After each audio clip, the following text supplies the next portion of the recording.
Hey there, are you one of those people who would like to be wealthy but don't know how? Because I think there's a lot of people out there like that. Well, most people think that they're not wealthy because it's too hard to become wealthy.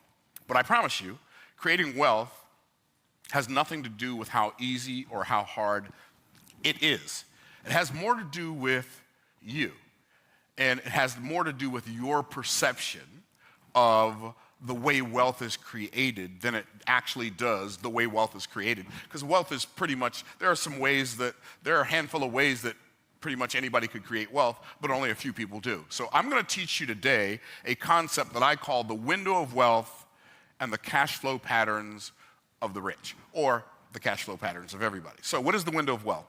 Well, if we think of what a window is something that is in a wall, usually in a house or a building, and we can either look out, we put the window there so we can see outside of the structure that we are in, or we can see inside the structure we are out of. So for the sake of this illustration, we're going to be inside the structure. But before we even go inside the structure, let's pretend that there's an intersection.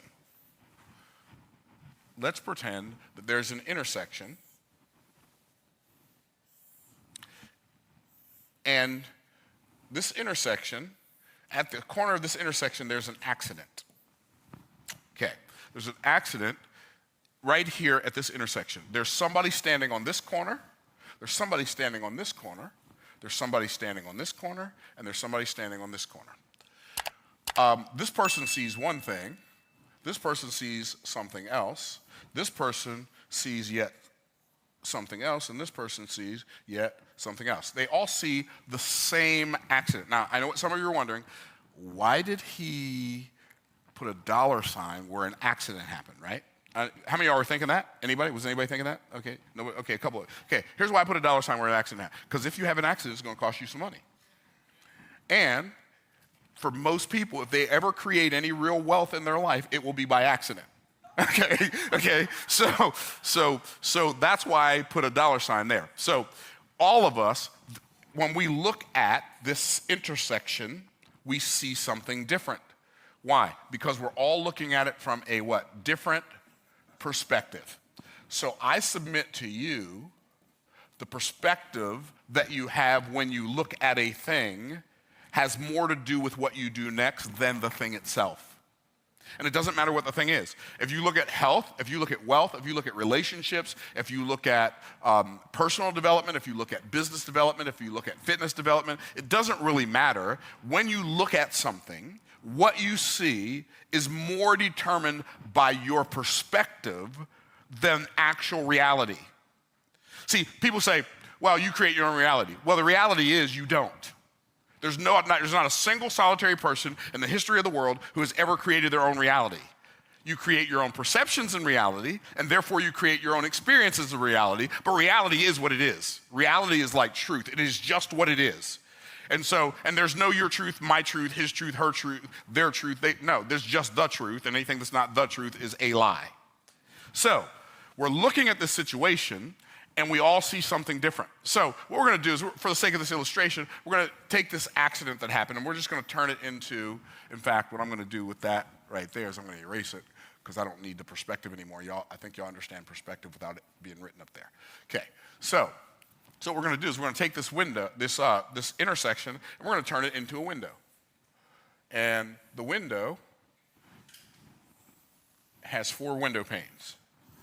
And when we look out of our experience of life, that would be the wall, into the world of finance, that would be money. And when we look at money, whether or not, how we look at the money, the angle at which we're looking at money from determines more whether or not we are rich or poor or middle class, because how we look at money will determine how we get money.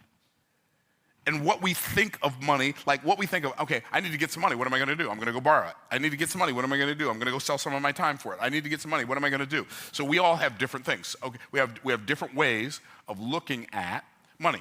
Now, this is the window of, well, wow, okay. Okay, so this is a window of wealth. But when you see what we do here, you're gonna say, wow. Because each one of these persons, depending on how they're looking at the subject of money, has a different name. This person's name is Haj. You say, why is his name Haj? Because he believes that the best way to get money is to have a job. Now, what does have a job mean? It means that I sell my time, some portion of my time, for somebody else's money. So Haj thinks, well, you say, do you like your job? Well, you have to have a job, which means they don't like their job, but they're doing it because they feel like they have to, right? Now, I'm going to tell you something that's going to be shocking. And I know you're not going to believe it. Some of you are not going to believe it. Some of y'all watching on YouTube, you ain't going to believe it. But I'm going to tell you right now, here it is. Here's the truth. You don't have to have a job. I have not had a job since 1994. I remember my last job. I remember it very well. I remember the last day at my last job. I remember getting fired right after I quit, or quitting right after I got fired. They happened so close together, I'm not even sure which one happened first. And I remember my wife and I were working at this children's home, and it was very politically, people were very politically motivated because they were trying to get promotions and stuff. I don't do that. This is what you see is what you get, right? I don't play games. I ain't running for office. I'm not going to lie to you to make you feel good. I ain't going to lie to you to keep from hurting your feelings. I'm not going to tell you what you want to hear so you're not mad at me. I don't know how to do any of those things. This is just what it is, right? So some other house parents who worked there accused us of stealing some food, which both implies that I'm dishonest and stupid. Dishonest because I was stealing, stupid because I decided to steal, I was going to steal some food. Right? If I'm going to steal something, it ain't going to be no food. Right? And so the administrators called us into the office, and they're talking to us about this ridiculous accusation that is so ridiculous it does not make any sense. It's like utterly ridiculous. And so one of the administrators, his name was Stu, he said something, and my wife said, phew. He stood up. He pointed at my wife. He said, you think this is funny, Tony? You think this is funny? I stood up. I said, I tell you what. You better not holler at my wife again. I don't holler at my wife. You gonna holler at my wife? You must be some kind of out your mind. I said, you better not holler at my wife again. He said, I'm in charge of this meeting. I said, you can be in charge of the whole wide world. Holler at her again, see if we don't have some problems up in this administration building. And no, not in Christian love either. Mm-mm. No, somebody's about to get hurt. You ain't hollering at my wife. He said, that's it, you're fired. I said, you can't fire me. I quit 20 minutes ago. Right, I had to have the upper hand. and I remember we were walking back to the cottage to pack up our stuff and move into our house that I had bought a couple years prior. And I said to my wife, I will never do this again. I will never subject you, I will never subject me to this kind of treatment ever again. I will live in a tent in the forest first. Probably not the thing you should say to your wife when you just got fired in front of her, but it was the thing that came to my mind. I just knew I was done. And I believe one of the reasons people just kind of capitulate through life is because they don't have a situation that brings so much irritation to them that they have the level of resolve that says, I will never do this again. The reason people stay at jobs they hate is because they're okay with it. They don't love it, they don't even like it, but I don't mind. Well, I mind it. I'm done. I've not had a job since. Okay, so have a job. There's nothing wrong with having a job. Having a job and working to make money, to pay for things, is better than not having a job and expecting somebody else to take care of you. It's better than not having a job and feeling like you need to hit somebody else in the head and take what they worked for. It's better than not having a job and stealing, right? So, but the reason I drew Haj's face like that, because when I had a job, that's what my face looked like. This guy right here, he says, I hate my job. I'm going to go start a business, but he doesn't know how to start a business. So what he does is he goes and buys a job. His name is Oj. What's that stand for? Own a job. Now, One of my mentors a long time ago, a guy named Ben, he said, you can get a job for free. Why would you go and buy one? right? Now, a lot of people who think they're starting businesses are really buying jobs. What does that mean? They're buying a job because what they're doing is they're going out and they're spending money to start providing service to a bunch of people, but they're the one doing all the work. They have no automation and they have no delegation. So they don't have a business. If you don't have automation and you don't have delegation, you don't have a business, you have a job. You have a job that you paid for. Okay? So what does that mean, automation, delegation? Automation means that I have technology that does some of the work for me, right? Delegation means I pay other people to do some of the work for me. So automation and delegation are what buys back your time. But one of the reasons people don't have automation and delegation is because their perspective of money is off and they love the money more than they love the people. So one of the things you'll do when you begin to build a real business, when you really understand how life works with an overarching perspective, God's design, which I believe the purpose for all of our lives is creation. We're supposed to create stuff that other people value. And then connection, we're supposed to connect with other people because none of us have all of the sauce, right? So we all need each other for different aspects of life. Okay, so creation, then we need connection, and then we need contribution. We need to do something for somebody who can't do anything for us. You cannot feel fulfilled unless you have creation, connection, and contribution. You can feel partially fulfilled with only one of those, partially fulfilled with only two of those. But unless you have all three, you go through life, you don't know exactly what it is, but something's missing. And you can evaluate your life right now, and if you're feeling like, I like what I do, but I don't feel fulfilled, the reason you don't feel fulfilled, I promise you, is one of those three things is missing. Okay. So what they do, because they wanted to start a business so they could make more money and not have a boss, they traded one boss in for a whole bunch of bosses called clients, right? Right? And so now, and instead of paying anybody, you keep all the money, but if you paid somebody, that person would free up mental bandwidth for you that would give you the ability to create more offers that could benefit your business more, and then you could hire somebody else. See, here's what we should all be seeking to do. I'm gonna tell you something that's really hard for me to wrap my mind around. There are people in the world who love doing the aspects of your business that you hate doing, right? It's hard to imagine that the stuff that I hate, that somebody would love it. But there are people who like the stuff that it makes me like, makes me want to pull my eyelashes out in handfuls, right? There are people who are like, oh no, that's my jam, I love that. I'm like, right? So I don't. And I would rather pay somebody to do it, an amount of money that makes them happy. I don't have to do it, now I'm happy. Everybody wins.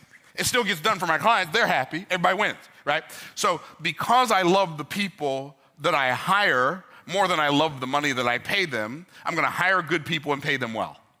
Does that make sense? Because I love the people that I serve, that are people who buy things from me, I'm gonna make sure that I pay for enough. I'm gonna do all the stuff that only I can do, then I'm gonna pay for enough automation, enough delegation to make sure the stuff that I do for them is delivered to them in a way that's satisfying to them.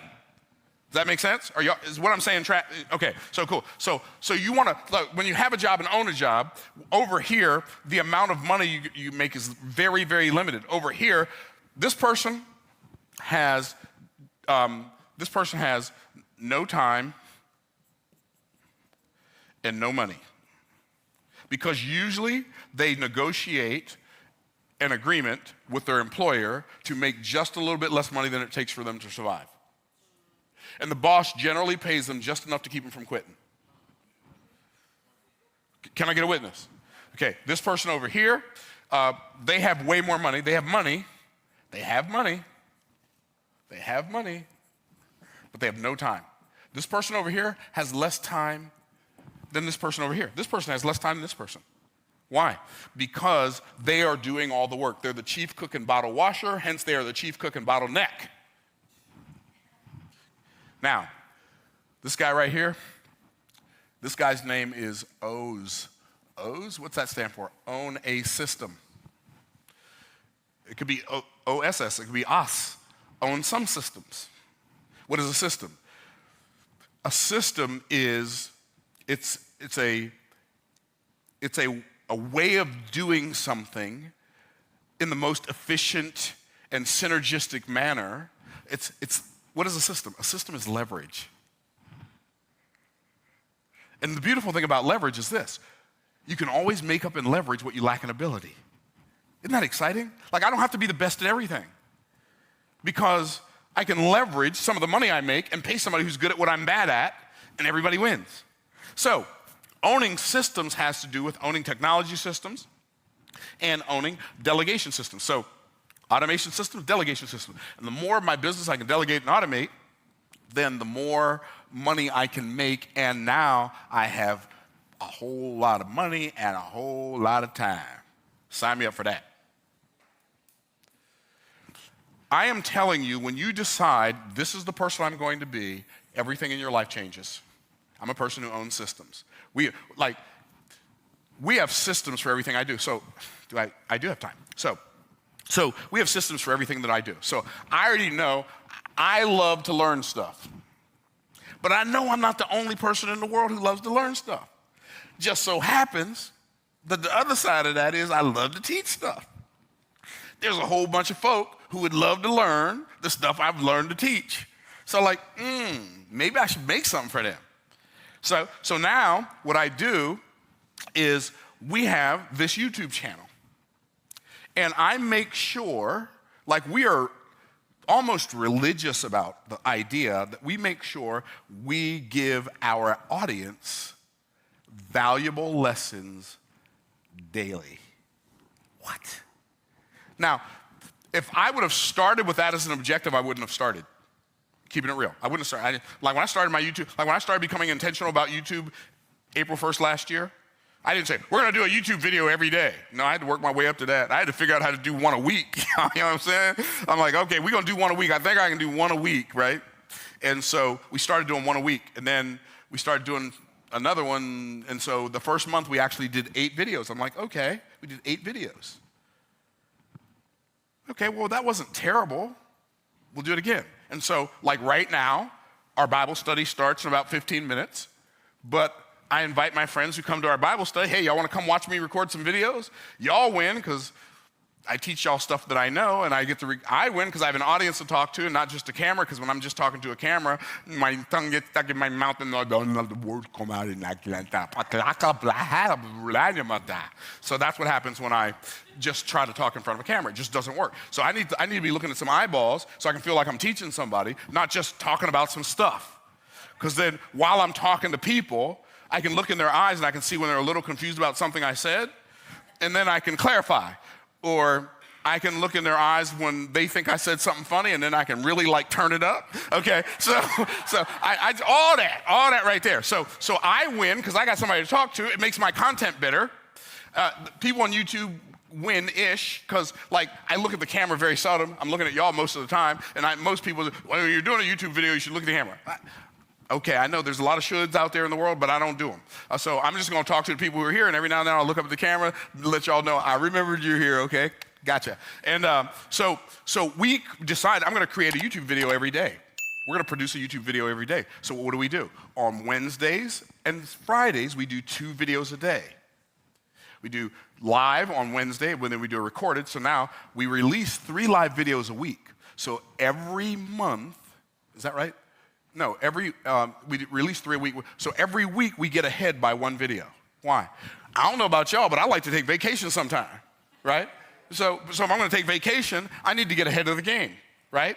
And so that's what I mean by owning a system. So what I do is I'll stand up here and run my mouth for an hour or 30 minutes or whatever, and then Larry's back there pushing buttons to make all these cameras do what all they're supposed to do.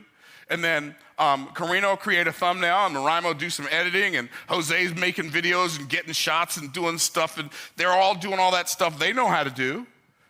And then we all go to our respective places. I'll go study, they'll go edit and do stuff, and then Zach will post the link for the live video, the title for the live video, and then they'll connect and push buttons, and stuff will go where it's supposed to go. See, how was that for technical? That was very detailed. Okay, so you want to own systems. When you own systems, what happens is you start making so much money, you have to do something with it. This guy's name is SMS. That stands for sow money seeds. You're going to take some of this money you're making and you're going to invest it into things that make more money. Now, I want you to remember what I just said. You're going to take some of the money. So here's how people exist. They go to work and sell their time so they can pay their bills. They hate going to work selling their time so they can pay their bills, so they go buy a job, right? Oh, I changed colors, but it's okay. So they go buy a job, and when they buy a job, they buy that job, and they work harder, longer hours, never get to see their family, but they make more money. Okay, so now what happens next? Well, when you move up here to start building systems so that you can create wealth. Here's the problem, though. Here's the challenge that most people never get past. When you first move into this arena and you start building systems, you don't make any money while the systems are being built. And the cultural hypnotic societal mechanism through go to work, go to school, study hard, get good grades so you can graduate, get a good job with a good company, and they'll pay you, and then when you retire, they'll take care of you. They've gotten us so addicted to a paycheck that addiction to getting paid once a week keeps us from doing this, because we might have to work on this for a whole month or 2 months or 6 months or a year. Jeff Bezos worked on Amazon for 10 years, losing money every year for 10 years before he became one of the richest people in the world. Elon Musk literally was 1 day from filing bankruptcy when he closed his government contract deal for the thing that saved their company back in whatever year that was. Because when you're building systems, they don't make money. So that's why it's important for a lot of people to keep your job while you build your business. That's why I say nothing will inspire you to build a business that you love like having a job that you hate. Okay, so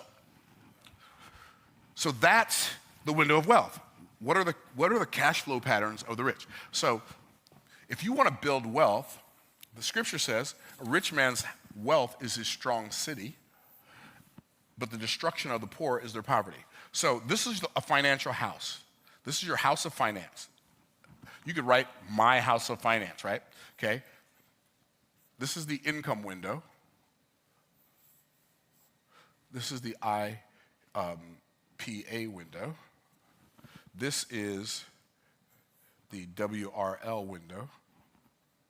And this is the outgo window. So this is the income window, this is the outgo window. Now, this is the truth. If you're going to build your finances, you need to build it on financial truth. This is asset protection. You need to have some things in place to protect your assets.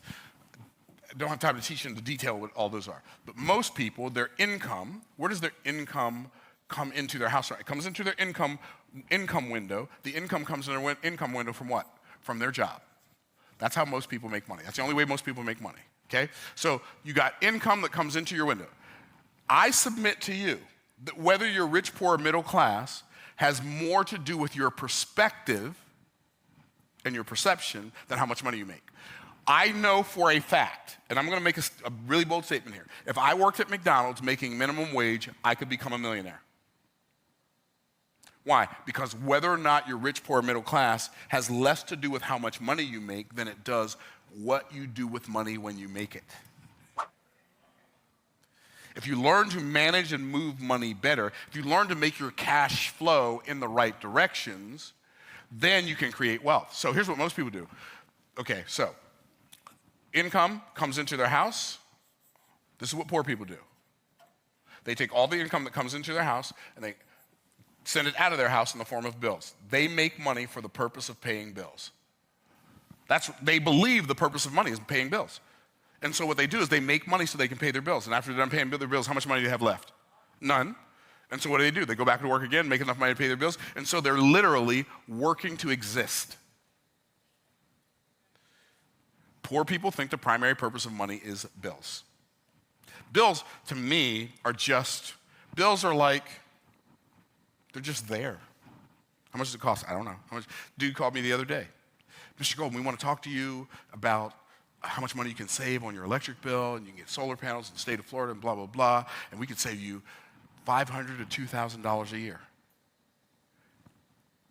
Just the back and forth that we've had with these voicemail messages and you come into my house without me knowing it and you calling me when I didn't ask you to call me, just the conversations that we've had have already cost me more than $2,000. So I called the dude back and I said, look, dude, I love salespeople.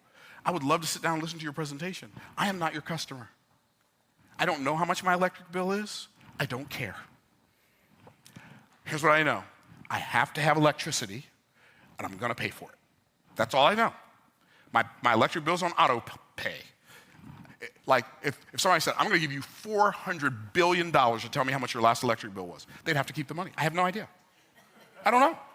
I don't care. It doesn't matter. It's like, how much rubber did the tire of your car wear off on the way to work this morning? It doesn't matter. What's the price of gas? I don't know. I don't care. I just know if I don't put gas in it, I'm riding a bicycle. Right? Okay, y'all tracking? So poor people. Middle-class people think the primary purpose of money is to pay their bills on time and maintain good credit. So what they do is they buy wealth-reducing liabilities, buy a bunch of stuff that they don't really need. They can't really afford it, so they buy it on credit. But they look like they're rich, right? And so the thing that keeps a lot of people from getting rich is trying to look like they're rich before they get rich. I'd rather be rich and look poor than be poor and look rich. That's kind of cray-cray. Being rich and looking poor is cool, because then you can do whatever you want to do, and nobody even knows. Nobody, you just look like a regular dude, right? But when you look rich and you broke, you look cool all in front of everybody on the gram. You on the gram, you take them. But then when you go home, you all stressed out and having panic attacks because you can't pay your light bill. Okay? So then what happens is, so they buy all these wealth-reducing liabilities, and they take the money that they could have used to create wealth, and they send it out the outgo window in the form of liabilities. And the liabilities cost middle-class people everything. When I borrow money to buy a car, I don't borrow money to buy a car because I can't pay cash for the car. I borrow money to buy a car because the bank will loan me their money cheaper than I can use mine. Just my money yesterday made me $25,000. And I'm not bragging, I'm giving you an example. My money made me $25,000 yesterday. Now, it doesn't always make me $25,000. Let's say my money makes me $25,000 once a month. That turns into whatever that turns into the course of a year, like just under $300,000. Okay. If I want to buy a $100,000 car, and the bank will loan me the money to buy that car at 4%, it's going to cost me $400. No, 4%. It's going to cost me $4,000 a year in interest. If I keep that loan for 5 years, it's going to cost me $20,000 in 5 years that I pay in interest. But if I take $100,000 out of my account, and let's say, and that's how much, by the way, that's $100,000 yesterday made me $22,500, and then another $15,000 account made me another $2,500. Okay, but $100,000 yesterday made me $22,000. Let's say that can happen once a month. So instead of it costing me $4,000 a year, I take my $100,000 out. Now I can't make $22,000 a month off that money, right? And so whatever $22,000 a month is times 12 is a lot. It costs me over $100,000 to use my money to buy a car instead of borrowing money from the bank. When I buy a house, I borrow money to buy the house because the bank will loan me their money cheaper than I can use my own. But I understand how to read the money. I'm not borrowing money because I need to borrow the money. The stuff that I borrow money for, I can pay cash for. I just don't because it doesn't make sense for me to do that.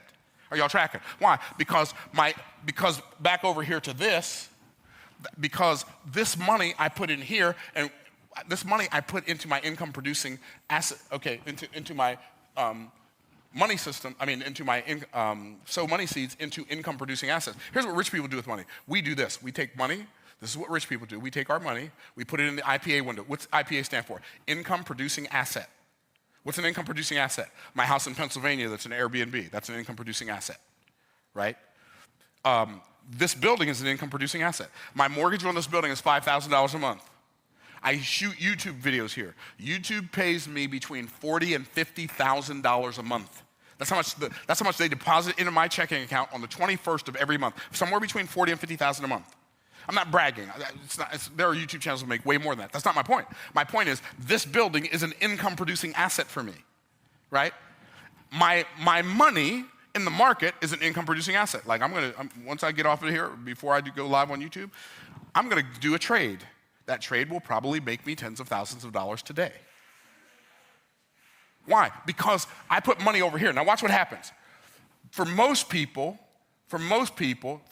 poor people, the biggest window in their house is this window. outgo window. For middle class people, the biggest window in their house is their wealth reducing liabilities window. For rich people, our biggest window in our house is our income producing assets window.